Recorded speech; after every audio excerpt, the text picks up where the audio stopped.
একটা মেয়ে যখন গর্ভবতী হয়, সেই গর্ভবতী হওয়ার প্রথম মাস থেকে শেষ মাস পর্যন্ত কোন কোন ব্লাড টেস্টগুলি করাতে হয়, কারণ এই ব্লাড টেস্টগুলি খুবই গুরুত্বপূর্ণ হয়ে দাঁড়ায় আপনার শরীরে। কারণ এই ব্লাড টেস্টগুলি যদি আপনি না করান তাহলে আপনাকে অবশ্যই সমস্যার সম্মুখীন হতে হবে, এমনকি বাচ্চা নষ্টের মতো সমস্যার সম্মুখীন হতে হবে আপনাকে।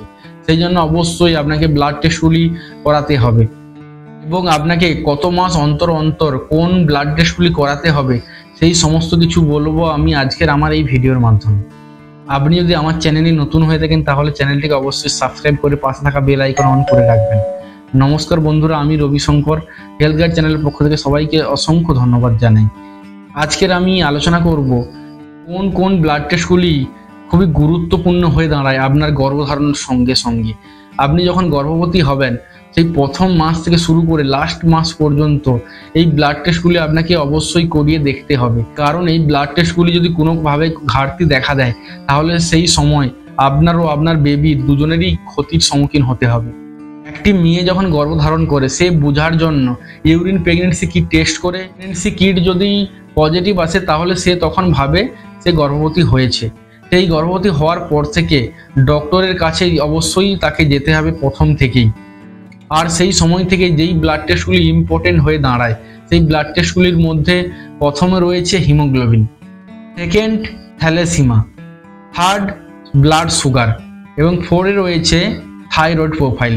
কারণ এই ব্লাড টেস্টগুলি প্রথম মাসেই আপনাকে ডক্টরবাবু করিয়ে নেবেন, কারণ আপনার শরীরে যদি কোনোভাবে শরীরের যদি ব্লাডের ঘাটতি দেখা দেয় বা আপনি থ্যালাসিমার বাহক হয়ে থাকেন তাহলে ডাক্তারবাবুরা সেই অনুযায়ী ওষুধ পুশ করা শুরু করে প্রথম থেকেই। আর যেই দুটো ব্লাড টেস্ট রয়েছে ব্লাড সুগার ও থাইরয়েড, এই দুটো ব্লাড টেস্ট বাচ্চার নষ্টের কারণ হয়ে দাঁড়ায়। তাহলে আপনি বুঝতেই পারছেন প্রথম মাসে কোন ব্লাড টেস্টগুলি আপনি করাবেন।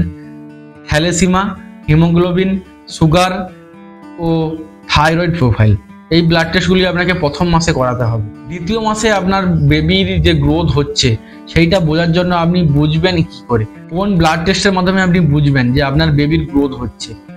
সেই জন্য আপনাকে অবশ্যই বিটা এইসিজি ব্লাড টেস্ট করতে হবে। এই ব্লাড টেস্টের মাধ্যমে আপনি বুঝতে পারবেন আপনার যে বাচ্চা তৈরি হচ্ছে তার গ্রোথ বা ডেভেলপমেন্ট কতটা হচ্ছে। তৃতীয় মাসে আপনাকে যেই ব্লাড টেস্টগুলি করতে হবে সেই ব্লাড টেস্টগুলির মধ্যে প্রথমে রয়েছে হিমোগ্লোবিন, ব্লাড সুগার ও থাইরয়েড প্রোফাইল। এই ব্লাড টেস্টগুলি আপনাকে তৃতীয় মাসে করতে হবে। এরপর আপনি চতুর্থ ও পঞ্চম মাস আপনি না ব্লাড টেস্ট কিছু করাতে পারেন, কারণ এই সময় আর কিছু ব্লাড টেস্ট লাগে না। এরপরেই ষষ্ঠতম মাসে আপনাকে অবশ্যই হিমোগ্লোবিন ও ব্লাড সুগার এই দুটো ব্লাড টেস্ট করতে হবে, কারণ এই দুটো ব্লাড টেস্ট খুবই ইম্পর্টেন্ট। এবং আবার 2 মাস পর আপনাকে নবমতম মাসে হিমোগ্লোবিন ও ব্লাড সুগার এই দুটি ব্লাড টেস্ট আপনাকে কন্টিনিউ করতে হবে বাচ্চা জন্মের আগে পর্যন্ত, কারণ এই দুটো ব্লাড টেস্ট খুবই গুরুত্বপূর্ণ হয়ে দাঁড়ায়। কারণ আপনার শরীরে যদি কোনোভাবে হিমোগ্লোবিনের ঘাটতি দেখা দেয় তাহলে আপনার যে বাচ্চা যে বেড়ে উঠছে সেই বাচ্চাতে প্রচণ্ড পরিমাণে ইফেক্ট পড়বে এবং আপনি পরে পরে দুর্বল হয়ে যাবেন এবং আপনার গর্ভের মধ্যে যে বাচ্চা রয়েছে সেই বাচ্চার উপর প্রচণ্ডভাবে ইফেক্ট পড়ার কারণে বাচ্চাটিও দুর্বল ও প্রিম্যাচিউর বেবির জন্ম হতে পারে আপনার। সেই জন্য আপনাকে অবশ্যই হিমোগ্লোবিন ও ব্লাড সুগার দুটো ব্লাড টেস্ট, সমস্ত ব্লাড টেস্ট প্রায় 3 মাস অন্তর আপনাকে করে রাখতে হবে। যদি ভিডিওটি ভালো লেগে থাকে তাহলে অবশ্যই চ্যানেলটিকে সাবস্ক্রাইব করে রাখবেন।